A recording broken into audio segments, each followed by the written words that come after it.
Hi everyone, my name's Madeline, and I'm going to be presenting on my internship, which was in intellectual property research at the Freer and Sackler Galleries. So to introduce myself, my name's Madeline. I'm originally from Wisconsin Rapids, which is a small town in rural Wisconsin. Then after high school, I lived abroad in South Korea. Then I studied in Los Angeles, and I studied art history and East Asian area studies. And I've always been interested in museums since I was young, and that's sort of what drove me to study art history. And my first experience working in a museum was at the Pacific Asia Museum in Pasadena, which is near Los Angeles. And I actually worked under the registrar in collections management. And before that, when I thought of museums, I think as a lot of us who study art history do, I immediately would think of curation.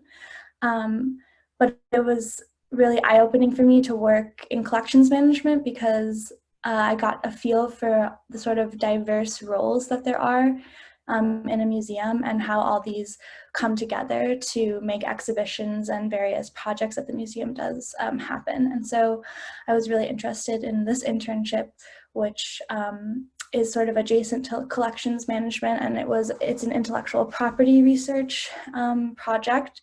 So I was tracking down rights holders for different artists in the collection. And it's also, I also wanted to add that it was interesting to me because I recently decided I was gonna, sort of right before applying to the internship, I decided I was gonna apply to law school. And so it seemed like a really perfect intersection of all of my interests. So East Asia, art and art history, and then also intellectual property, which is sort of related to the law as well. And so now my mentor, Corey Grace, who is on the call, hi Corey, and she's the supervisory digital imaging and asset manager at the Freer and Sackler Galleries. And she's been super helpful and has taught me a lot about rights and permissions and how that all comes into play in the museum. And I'm very grateful to her and to everyone at the Freer Sackler Gallery for everyone in my department who's helped make this possible in the sort of uncertain, crazy time we're in right now. So yeah, thanks, Corey. So before I talk about my project, I wanted to talk briefly about intellectual property in the museum. First, what is it for anyone who doesn't know? Broadly, IP encompasses copyright, trademark, patent, and trade secret. So it's protections, legal protections for products of the mind or human creativity. So inventions, ideas, and creative and artistic works. And in the museum, mostly you're dealing with copyright. So it shows up primarily in the museum. Why it's important, it shows up for rights and reproductions. So anytime that the museum were to take an object in their collection and create an image of that and use the image in a publication or to like make a postcard for the gift shop or publish it online in some way, that involves rights and permissions because you need to obviously protect the rights of the work's creator.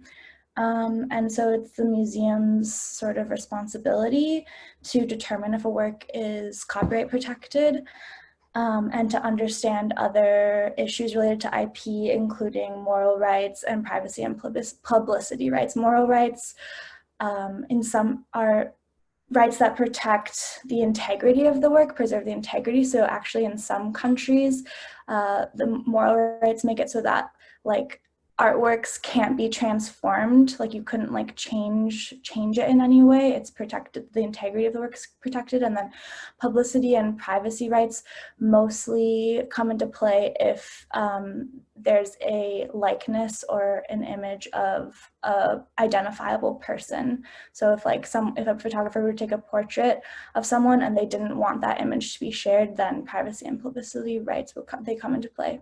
Okay.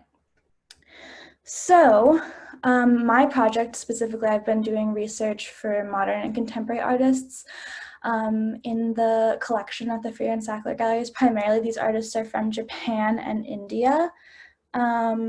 And so what I've been doing is going through the list of over 140 artists and trying to find contact and rights holder information, as well as general biographical information. And so I wanted to talk about the process of doing this sort of rights research. So the first part is to find if it's protected by copyright, and this is complicated. And sometimes this is something that you would pass on to someone in legal, but some cool tools that I've been able to use and look at are, one is called the hurdle chart, which is created by a professor at Cornell, and this is a segment of it, and basically you use this with some of the information you have on the work to try and determine if the work is in the public domain. And then also the Smithsonian Office of General Counsel, which is legal at the Smithsonian, also has their own specific documents that help people in the museums determine if a work is protected by copyright. And those are called the decision trees, and they're pretty cool.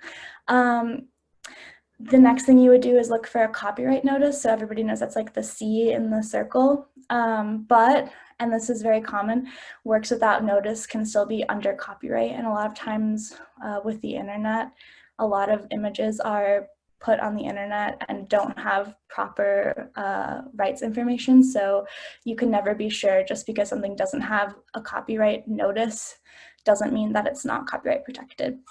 So the next thing that you would do, which is primarily the bulk of my project, was background research.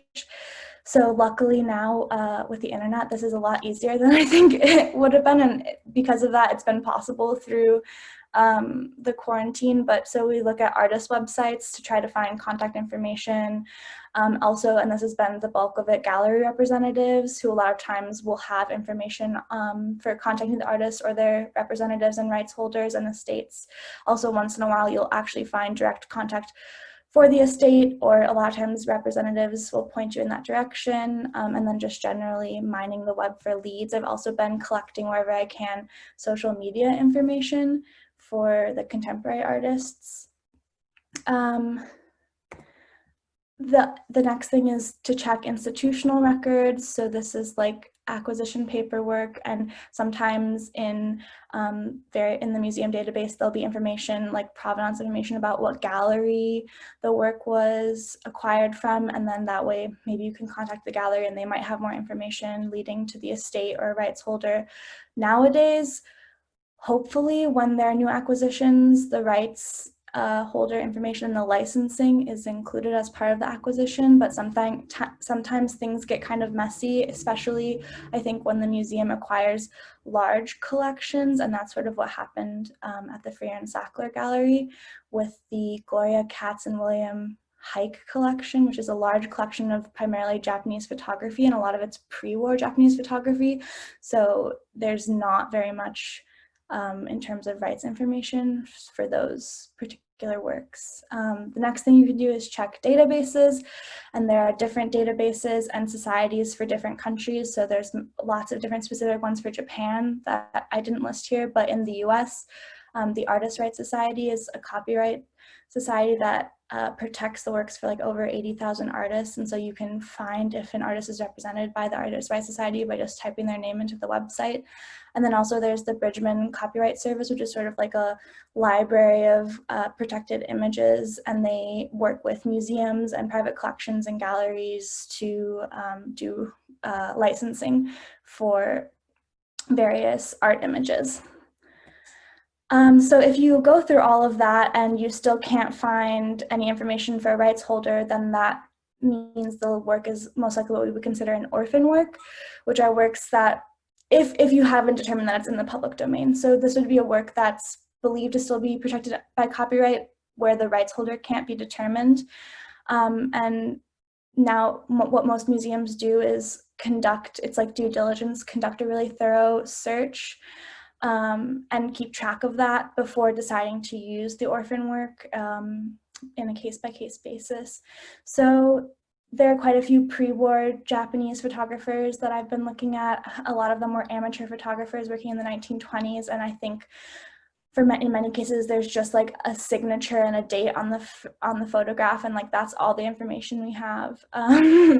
There's been one artist who was a pre-war Japanese photographer who there's a little more information on. His name was Ogawa Geshu, and I'm in the process of tracking down his estate, which I would describe as a bit of a wild goose chase, but I've had a few leads and I'm just waiting on some emails. So hopefully I'm going to actually track down his estate, which is exciting. Yeah.